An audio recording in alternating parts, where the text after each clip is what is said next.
We've been telling you about McLaren's plans for a new Ultimate Series hypercar for some time.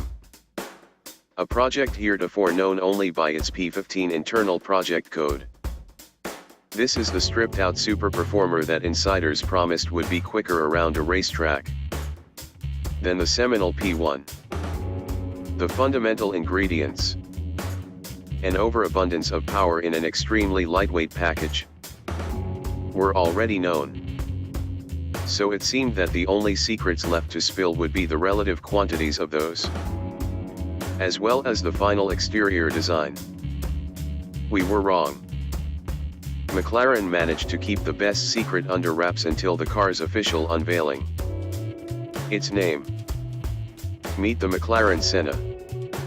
There's a certain Ferrari Enzo quality to this news, both in the decision to dig into the brand's illustrious motorsports history for its most extreme project, Ayrton Senna having won all three of his Formula One drivers' championships with the team, and also for the confidence that it projects. After something of a shaky start with the original MP4-12C, McLaren has become a brand that most definitely has its swagger on. Buoyed by rave reviews for the new 720s and strong sales for the entry-level 570 models, the company has also proved capable of selling out every limited edition before officially confirming their existence, with the two-seat Senna being the latest case in point.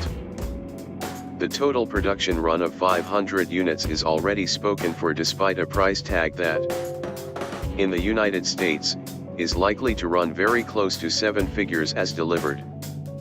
The same applies for its Grand Tourer sibling, the three-seat BP23, which is McLaren's other current Ultimate Series project. There are owners' names attached to each of the full run of those 106 cars. This before final details have even been confirmed.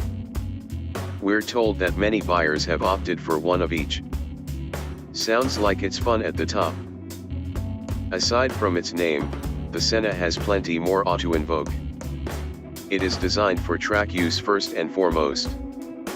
The idea is less daily driver than a car that is street legal for drives to and from the track. That has led to some serious mass saving, including the development of an even lighter form of carbon fiber. And although the power output is impressive, the claimed weight is even more extraordinary. McLaren says that it has turned up its twin-turbo 4.0-liter V8 to produce a claimed peak of 789 horsepower and 590 lb-ft of torque.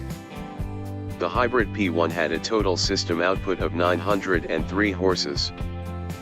But the Senna does without the electrical components, motor, and battery pack and their attendant weight. McLaren says that, in its lightest possible configuration, the Senna weighs just 2,641 pounds dry. We'll see when we get one on our scales. More relevant is that this is over 400 pounds lighter than the company's estimation of the P1's mass and just under 400 pounds heavier than the dry weight it cites for the original McLaren F1. Official performance estimates haven't been issued, but we can safely presume they will be equally astonishing. Given that the 720s is already quicker around most racetracks than was the P1, we can bet that the Senna will raise the bar by several additional notches.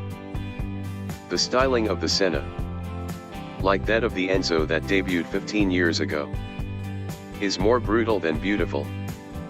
The result of the car's mission for uncompromised performance and the consequent need for aerodynamic efficiency. The potential path of every air molecule passing over its many surfaces has been carefully considered. From extra compact radiators in the nose to the need to direct clean airflow over the vast rear wing.